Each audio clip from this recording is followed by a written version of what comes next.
Good evening, gamers, and welcome to another exciting episode of Games with Dave.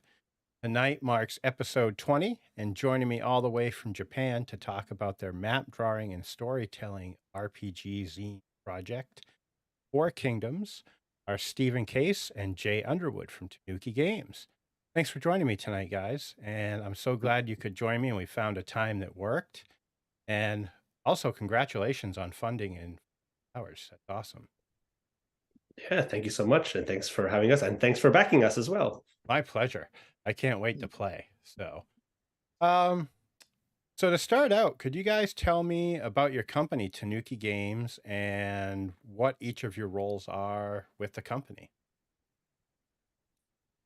And I guess we'll start with Jay. Yeah, thank you so much. Tanuki Games consists of Stephen Case, myself, and two of our other colleagues, Dave Kendrick and Juha Vaitanen. We are all English teachers in the Fukuoka area of Western Japan. And some years back, we decided we always wanted to create a board game company and a game company. And in order to get there, we went through the sort of English as a second language materials company, and that was sort of our origins back, what, Steve, 4 or 5 years ago, or something like that. Yeah. And so, yeah, go ahead. No, yeah, roughly that. And yeah, we've been plugging around Japan for a few years now, going to conferences and game conventions here, and sort of this is our introduction to the wider world, I guess. Nice. Yeah, and our first Kickstarter as well. We have other games on the Tanuki site that are card games based on surveys and card collecting type of games that are really useful in the classroom. But this is our first kind of RPG endeavor. Excuse me. That's awesome. So speaking of other games, how vibrant is the gaming scene in Japan?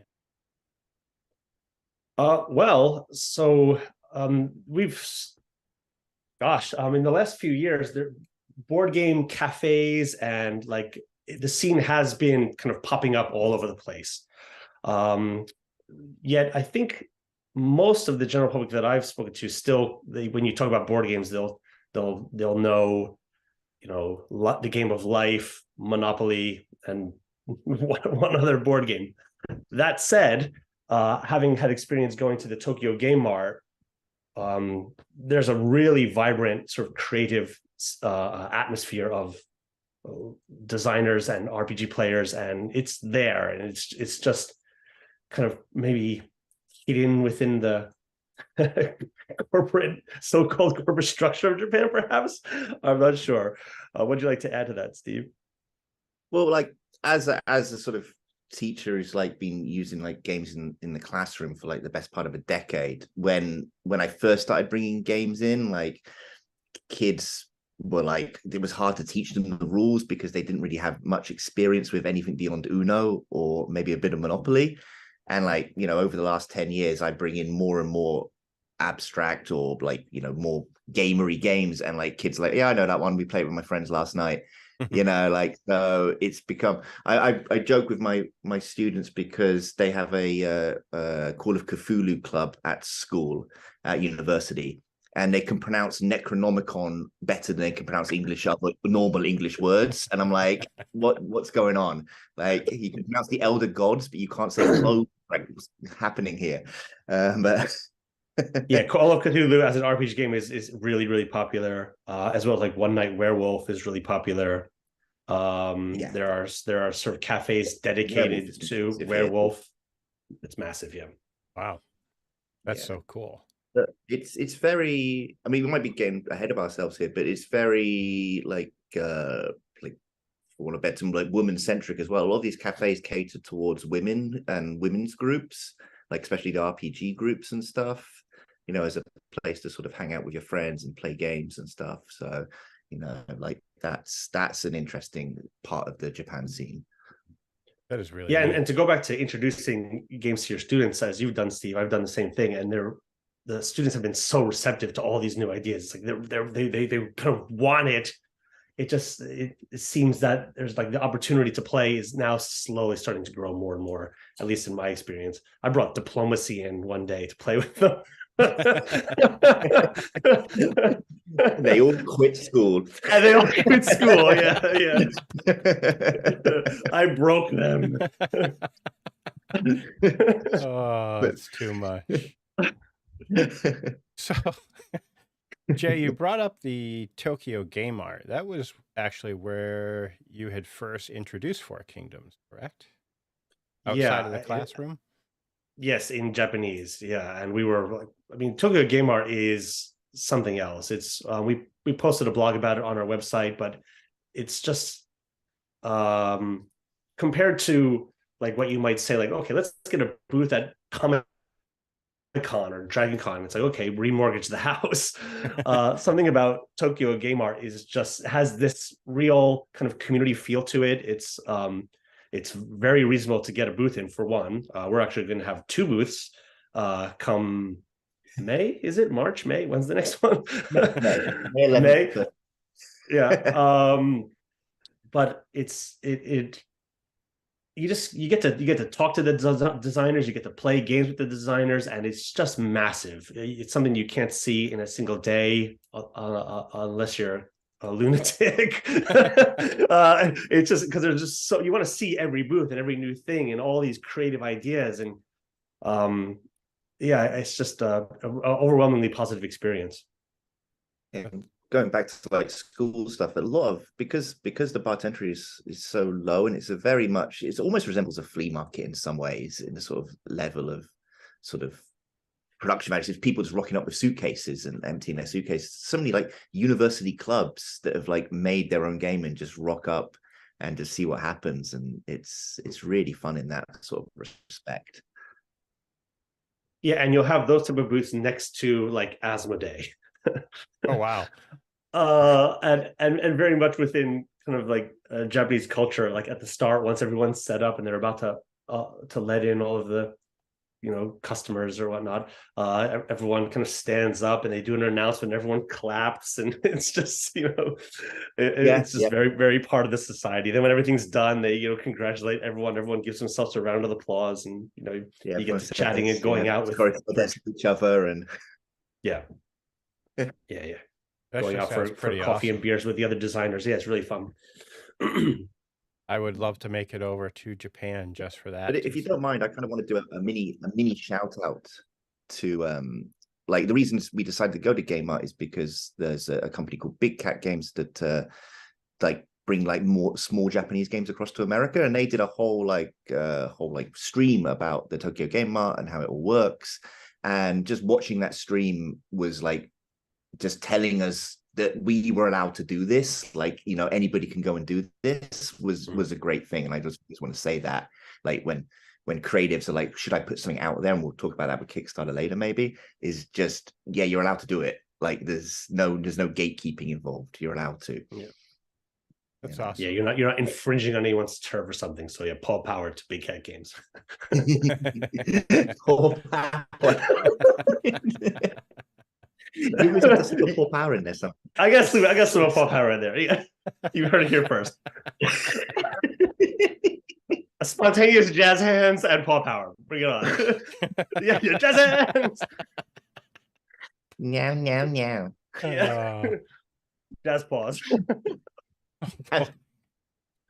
Sorry, I've just derailed this whole interview. I've never seen Jay do a Paul Power before, and it threw me. You bring up cats. You got a Paul Power.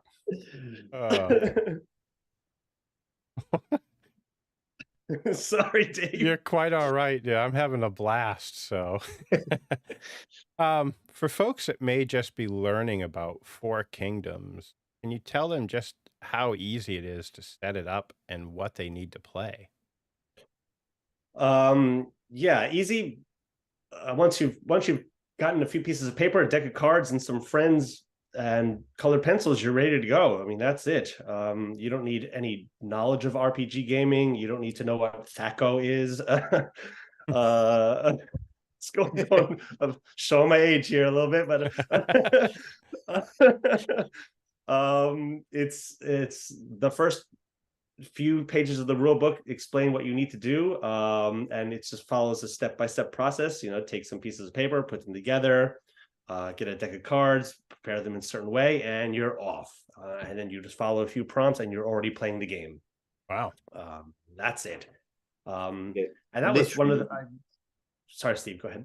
Oh, sorry. I was saying, literally, we wouldn't even need to have read the zine when you've started the game, because the zine works in a way that you can all read and flip the pages together, and it literally, you're playing the game by you get to page 20. As the setup is just there, so kind of designed it that way. Sorry, Jay, I interrupted you. No, not at all. That's exactly it. Yeah, and that was the sort of design choice.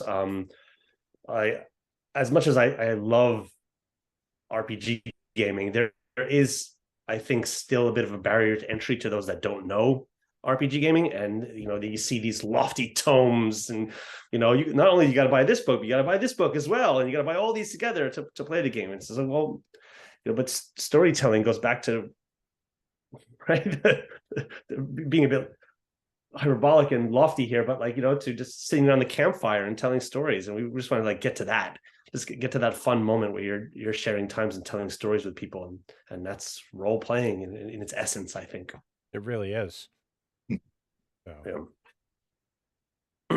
So you mentioned playing cards. How are they utilized in the game? Within the Four Kings, we call them the saga deck, as they sort of indicate, much like a lot of CDGs, the sort of the random events that you can't sort of prepare for what's coming and what's happening.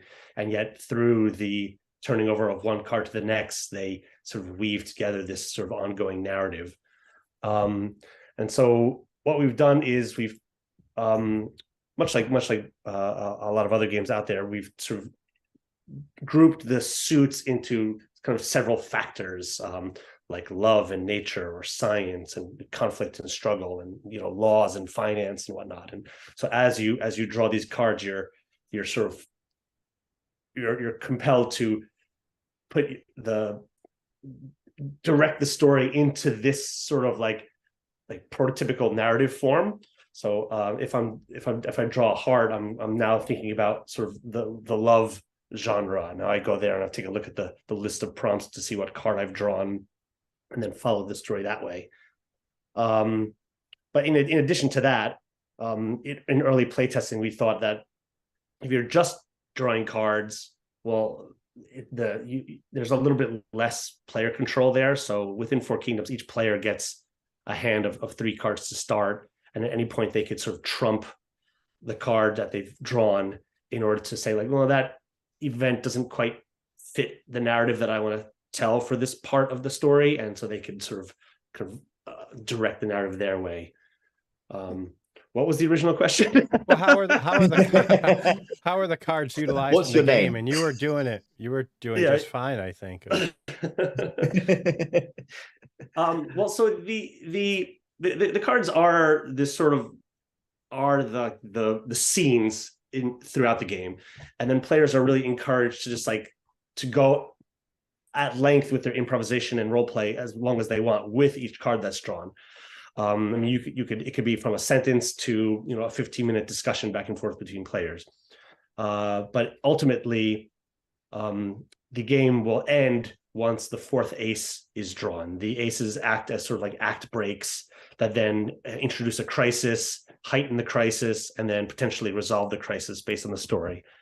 That said, there is also a rule in the book that says that if at any point the players feel like that is the end goal of their story, you just end it. You don't have to sort of be beholden to the saga deck, as it were. You tell the story that you need to tell and that you want to tell, following these sort of limitations that help creativity flourish in a way, right? Yep. Like we've all had those moments standing in front of a white canvas or having to write a research paper or something like that, where okay, start, go. what Yeah. what do I do? It was a dark and stormy night. Derivative. Power. Cat power, said the dog. Wait, what? Yeah, right. Yeah. I exist, said the clock. What about me, said Client-side. Not my problem, said the clock. Okay. Anyway, but so in this way, it's more of just like putting a slight degree of parameters on the players such that it helps to kind of guide them through the story, and thus allows them to be creative and without having that sort of like panic of the open white canvas. What can I do? Well, here's your starting off point. Nice. So it sounds like the cards actually make this a highly replayable game. Yes. And unless you're playing with the full deck, which is an option, but though that could extend the game quite long, you remove a certain amount of deck space on how long you'd like the game to run for, and so a lot of the prompts are not even going to come up in each playthrough. In addition, since players can also trump events, and then the narrative sort of emerges from how one prompt affects the next one that's going forward.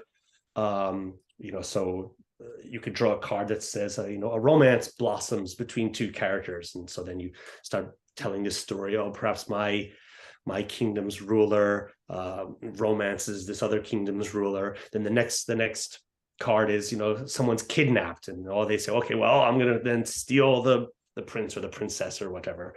And so the narrative sort of emerges through the playing from card to card.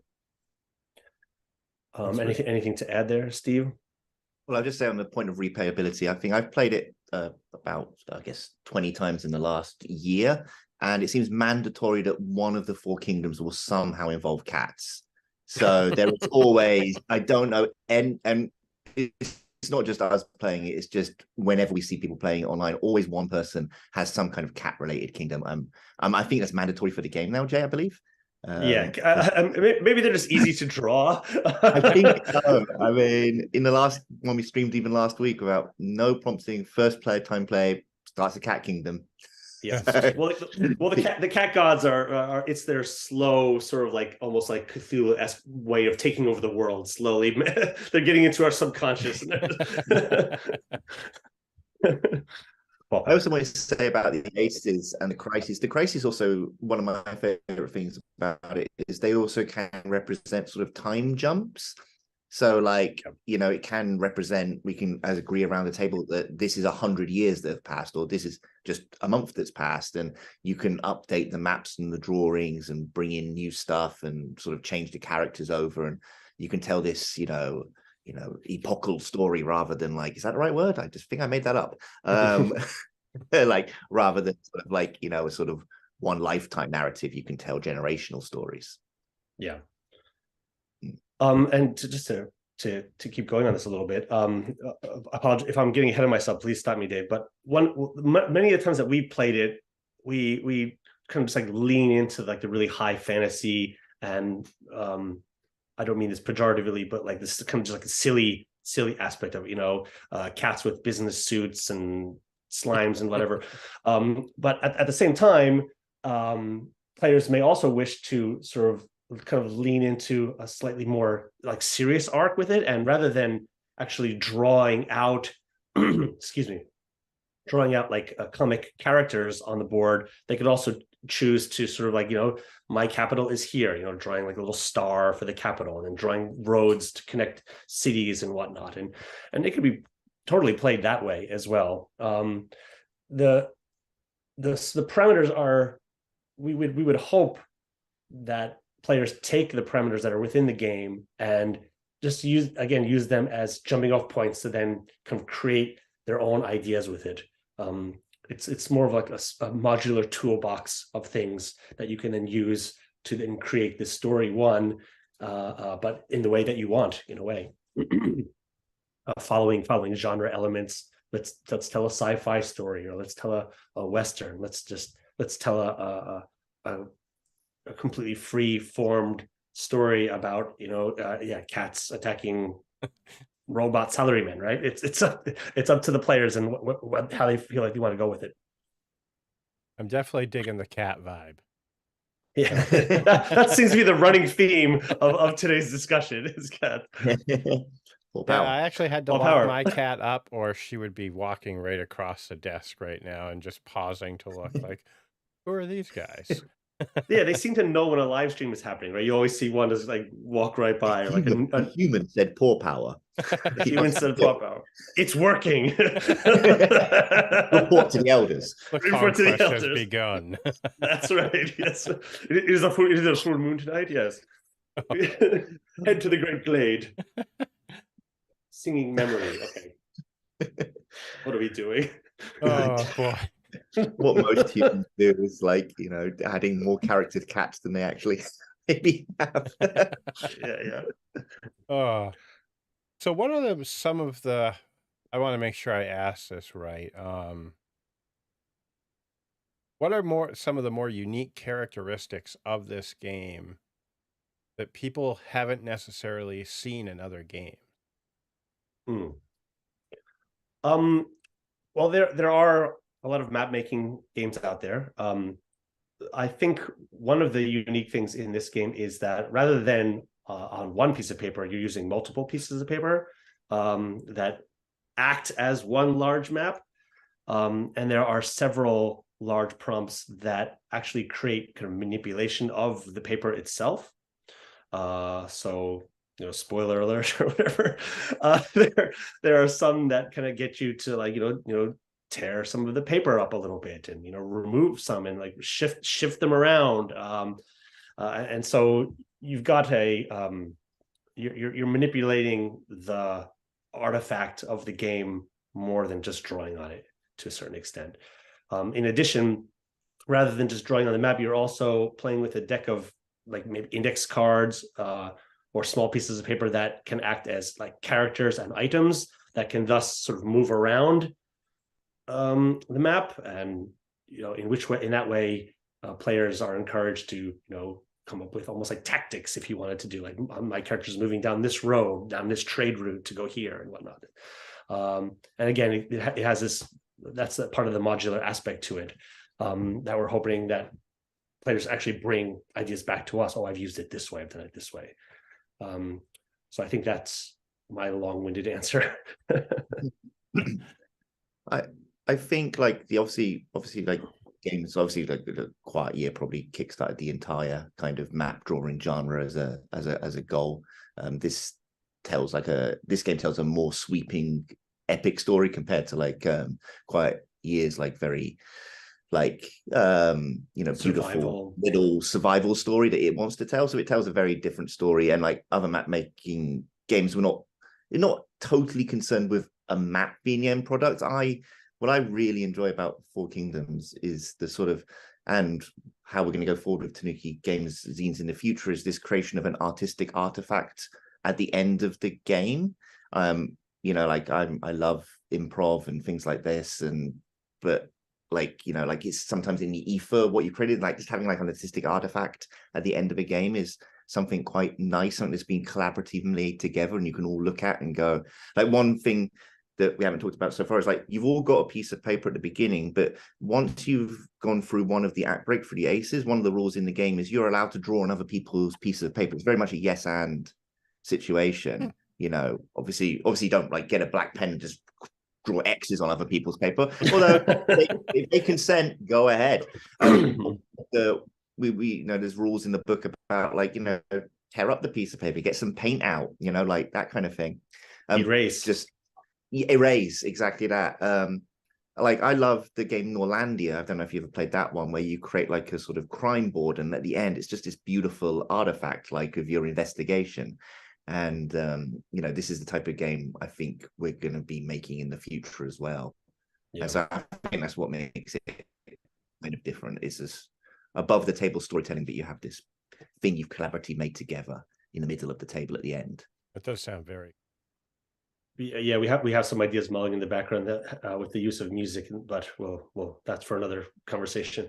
And I just lost my thing. Yeah, one of the things that we did at Tokyo Game Mart is we had just the passersby, play a card, help us tell this story, and they would sort of start to get to know what this game's about. And then what was the most interesting was how many people would then, out of curiosity, kind of come back later on after they had kind of gone through a few booths and things like that. And they would come back just to see how the story had progressed, and like, oh, here's my character that I drew later. Now, oh, what's happened to them? Oh, no, they've got the plague or whatever. Like, who did that? Yeah, Like, yeah. not us. It's not us. It was. It was the cats. It was almost like it was the cats. Yeah, yeah. It was almost like playing a mega game with the entire convention for 2 days. But it was, so we end up, I don't know how big the piece of paper was. We got pictures on our website, but there's this huge map that'd been drawn by over like 200 people over the course of a day. Wow, that's so cool. Yeah, yeah. So aside from that, how was the game received basically at Tokyo Game Art? It sounds like it was really well received. Yeah, we couldn't have been happier. Much like the response on Kickstarter, it's just been this amazing endeavor, and it's been really encouraging, and wanting us to create more and make more. So shout out to the community for supporting us and everything like that. But at the Tokyo Game Art, yeah, I think one of the unique elements was the drawing element. And though we've discussed other games that are out there, the Quiet Year and whatnot, going back to our previous discussion as to how, maybe in general, a lot of the public would know the Game of Life or Monopoly. The RPG element, in my experience, doesn't go far beyond like the F20 systems or like D20 systems. So to see an RPG game that has this kind of drawing element to it was seen as quite unique from a lot of people that we talked to. That may be just my experience in the circles that I've talked to. Maybe other people would say like, yeah, no, it's not the case, but it seemed that was the case from our experience at the Game Art. Yeah, although like things like Fiasco and also Call of Cthulhu and those Pathfinder and stuff made it across to Japan, and there's a massively thriving zine community here. Like, not a huge amount of what we considered like standout zines from America or from Europe have made it here. It seems, because I'm always on the lookout to see, I'm just always curious, like what games have made it across, and it seems like drawing games haven't yet. So maybe we were a kind of first look at that. That's fantastic. Well, there's so many pioneering ideas that are out there. Like Alice is Missing is another one, which is like exploded, and they're making a movie out of it and everything. And it's just like a silent RPG. So it'll be curious to see, going forward, like what other designers are coming up with and how to sort of just push the medium forward, right? Yeah, I agree. Like there are so many newer games coming out, like Four Kingdoms and other games that are introduced. So many new mechanics and systems out there. That made sense. Yeah. That's what. It's just it's fun to have. That's another thing. One thing to note, that Four Kingdoms doesn't in its rulebook have anything, no reference to dice or anything like that, or like character sheets or anything like that. However, I think it would be really interesting if players brought that element to the game in a way, if they really wanted to like make it a multi-hour, like 4 or 5 hour session where you sit down.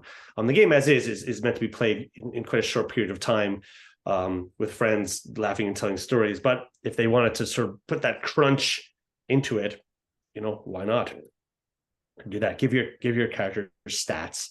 I mean, that's certainly an area of the RPG community that I would just love to see how that plays out. So I know you said previously that the game ends when you draw the last ace. How does the game start? So the game begins with a prelude, which is a series of prompts, much like like maybe a Mad Lib or something like that. So it's a series of prompts with missing text. The first prompt of the game is the players collectively creating the kind of the old world, the center. What is it that's sort of buried under the earth, or what is it that all of these kingdoms are surrounding? So is it like a great ocean? Is it an old magical tree? Is it whatever? So it gives you that prompt, saying from the ancient times, we all knew that in the center of the world lay the what, and players will discuss what that is. You may be influenced based on whatever genre elements you wanted to choose. So we're going sci-fi, a giant derelict spaceship if you wanted to, or an old bog, and just kind of leave it free form. And from there, they then create their capitals, their rulers. They establish kind of trade routes, and then a sort of magical item / MacGuffin that one player starts with. And then from there on, you go into the deck of cards. So it's essentially just kind of creating, much like, though not exactly like how Fiasco begins. Like, okay, create your character. What are their attributes? What are you doing? How do you kind of connect with each other? What have been these sort of like these initial actions that you could then use for sort of fuel to help tell your story as the cards get drawn. Nice. I am getting more and more excited to play this. Talk about. Who will be drawing the cats is the big question, I suppose. We all will. Hashtag Calico. No. Sorry, Stephen. You seem like you were about to say something. No, I was just gonna yes and Jay there and go like, yeah, I always see the prelude as kind of like a mix between the sort of the brilliance of Fiasco, where it kind of like bonds you to other players, and the sort of the text crawl that you get at the beginning of every science fiction and fantasy movie to set the scene. So it's like, here's the world, and so and that's it. Often the prelude is actually kind of meaty, because making those bonds kind of really is quite a lot of fun. So that's why the setup is as much fun as the game almost. Sounds like it. While you were talking, Steve, I don't know why this came into my head, but I started thinking about Fallout 3. Like, how Fallout 3 begins, and like your character is just born. And it's just like, oh, what are you? It's like, and then you're choosing gender, then you're choosing your name, and then you're choosing your skills, and it's just like it's kind of leading you through the character creation process, rather than just like, okay, here's all your stats, like bump them up and all this good stuff. Since working doesn't have a now I see what you're saying. Right. Here's so your birthday, yeah. So here's your kingdom. Who is your leader? Who what do you do here? And then it kind of just like leads you through some basic prompts before you get into it, and then you start to kind of see, okay, I'm not gonna like you guys, or we're gonna be pretty close friends, and like it just starts to like just emerge intrinsically out of that development process of part of the prelude. And so when the first card is drawn, you're like, oh, it's that. It's clearly that. And so that's sort of how it's intended to work. That's so magical when you both draw a card and you both like immediately know that exactly that's your relationship with each other. It's like, yep, okay, yep, we're getting married and forming a business. Like, like you kind of that's really nice about it. Yeah, and it's there are sort of designer notes throughout the book that players can obviously just skip over on their first time, but it's meant to like kind of encourage that sort of like, okay, here, like we're having now in this discussion, those little asides to say like, hint, try that out. Whereas when a card is drawn, the player who's drawing the card, so each player draws a card in turn around the table, and that player drawing that card is the sort of like the DM, I guess, in that moment, is the narrator at that moment. So they have kind of creative control. That said, it's encouraged that you have that idea and you kind of you toss it out there, and players encourage reacting as the player who drew the card. You have the kind of the final decision in a way, but yeah, it's encouraged that people kind of communicate and where are we going to go here, like ad hoc storytelling in a way. Nice. But yeah, I think we've stretched beyond the question there. Oh, that's quite all right. I'm loving this. So, um, boy, now I just lost my train of thought. Oh, Paw power. Pop Power. That's right. That automatically brings it back. Bring it back. Bring it back. Power to the people. Sorry. Oh, let me see. I'm going to just run through my bullet points here real quick and make sure, see if I can get my, oh, I know what it was. I've mentioned playing a couple of times and how I can't wait to play. Can you actually talk about the tiers of the Kickstarter for folks that maybe still haven't backed it? Steve, would you like to field that one? Sure. We've got a PDF tier because of Japan's extremely favorable exchange rate to the dollar right now. We are incredibly cheap. This is part where I get all like businessy. So that's I believe that's around between $7 and $8, depending on how the exchange rate fluctuates. And after that, 2 hours later. yeah. And then we got a PDF and zine tier. So that we're sort of ready to print. We'll be probably sending it out sometime in June, July. So we'll fulfill quite quickly. And then we've got one left of You Can Play With Us. We're nice people. And so if you modest and affable, charming, charming. We like cats apparently. Friends to children, yeah. Loved by all dogs. Yes. Anyway, ideas men. Ideas men. we're ideas guys. Okay. Influencers. What?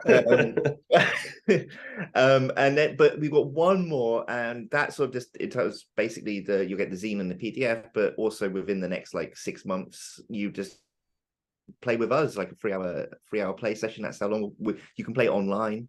So we'll join you for a game online with one or two designers and you, the backer, and a friend if you want that. We'll just coordinate with you. I think 4 people, including yourself, Dave, have backed that tier. Yeah. So we'll be playing with you soon. Maybe we can stream it. We streamed it the other day to prove you can play it online. So works for me. Yeah, that'd be a lot of fun. We had we were shaving cats on Saturday. Of course we were. Of course we were. And that's basically all the tiers right there.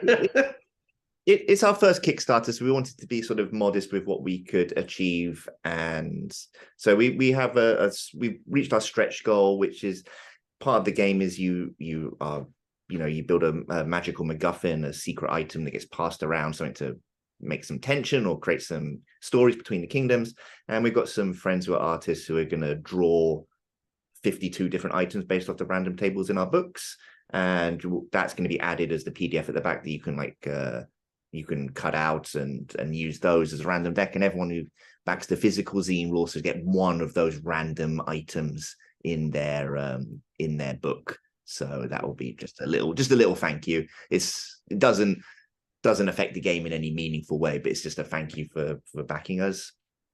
Yeah, cool little thing, and it sounds really neat. Yeah, and we get to pay some of our artists and people online to make some cool art, which is always a good thing. Yeah. It is. Yeah. So I am a collector when it comes to books, and I know there are a bunch more collectors. Is it possible to get the Japanese for Kingdoms? Oh my God. Well, you can order it from our website, but we only distribute it to Japan.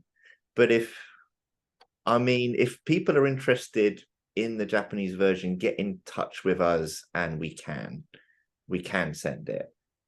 We'll have to do it on a person by person basis. If anybody's just interested in seeing, if anyone's bought the PDF level, I'm going to put this out there right now. If anyone's bought the PDF in the English version and they want to see what the Japanese version looks like, we'll send that too. I mean, you can have a look at that. That's absolutely fine. It doesn't affect us in any way, so we can do that if you want to see. I hope I didn't just open up a can of worms for you guys. Yeah, we're going to get hundreds of emails now demanding the Japanese version, but yeah. No, I think that should be fine. Just get in touch if you want to have a look. Yeah, it was. Yeah, if they wanted the physical copy, they'd have to get in touch and we'd have to email it on a person-to-person basis, though. Yeah, and we'll work out, because at the moment it's only on sale within Japan. Gotcha. Mhm. All right. So if there's anyone out there that's still hovering over that back this project button, what would be, I guess, your elevator pitch to get them to click it? Don't back it, or we won't let you out this elevator. There you go. We'll set the cats on you. And scene. I got nothing. I went real dark there, real quick. No, that was great. Like GLaDOS here from like Portal or something like that.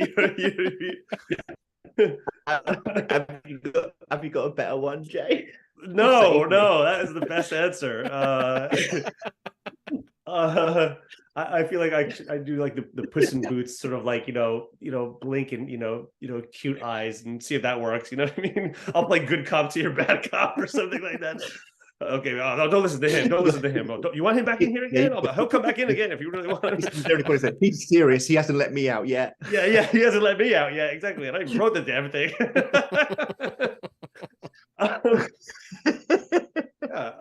It's fun.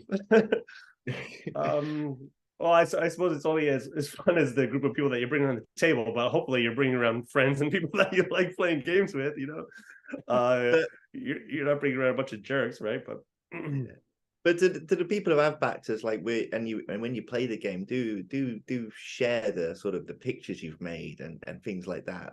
That's something actually we love seeing, So, but we've encouraged all the Japanese buyers to like sort of email us and send us pictures, and they do, and it's great. And we because people have just get to see the cool art that people have made, even though people aren't artists. That's super artists per se, but you get to see all this cool stuff people have drawn. It's fun. And where can they share that with you? On our Twitter would be fine. We're open to DMs, or just email it to us, and if you're fine with it, we'll tweet it out. We're happy. We're happy to see it. Yeah, exactly. I'd also add that while it's designed like 4 kingdoms, 4 players, you each have your own kingdom, I think that it also works fine for 3, 2, or even as a solo experience. If those who are inclined to, I like to play my games solo, and maybe there's still concerns as to the COVID or something like that. Like it still works. You would just take on the role of the other kingdoms as well. So those that are saying like, oh well, I'm not confident enough to get people together and stuff like that to do that kind of thing. One, it can be played on a digital whiteboard, and 2, it can be played at multiple player levels. 4 being the max, I think, unless you wanted to sort of team up and be cooperative with something like that. I've played it in groups of 8 students, where they're in groups of 2, kind of helping each other come up with the decisions along the way. But again, modular in that way. But to quote Jeff Goldblum from Jurassic Park, wherever nature finds a way, I guess. Just What's his character name, Jay? Once it's out there, it takes on its own. It takes on its own life. You know what I mean? Oh, goodness. Well, that was all I had, guys. Is there anything that you feel like I might have missed that you'd still like to discuss, or I just want to make sure we're not leaving anything on the table that you guys feel like we should talk about? No, man, those are some great questions, and I think we covered it in a very jovial manner. Paws were thrown. The Paul Gauntlet was dropped. Well, thank you so much for joining me. I've had so much fun talking to the two of you. And for anyone out there that tuned in, or anyone that is going to tune in the future, if you enjoyed it, give us a thumbs up.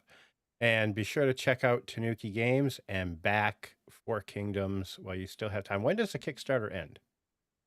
One thing. In about 2 weeks. 2 weeks. Yeah. Forget I about think we've broken Zine month rules by technically it ends like in March in Japan, but it ends at midnight on the 28th. Yeah. So I think we're technically broken Zymo rules, but don't tell anyone except all your watchers. tell your Yeah, cat. and if They'll and keep if the any secret safe. I'm sorry. Yeah, if any viewers have any other questions too, please send us an email via our links on tanukigames.com or on the Kickstarter. We're happy to answer any questions that people have. All right. Well, Jay and Steve, thank you so much for joining me. And everybody out there, be safe and happy gaming. Thanks. Have a good night. GG.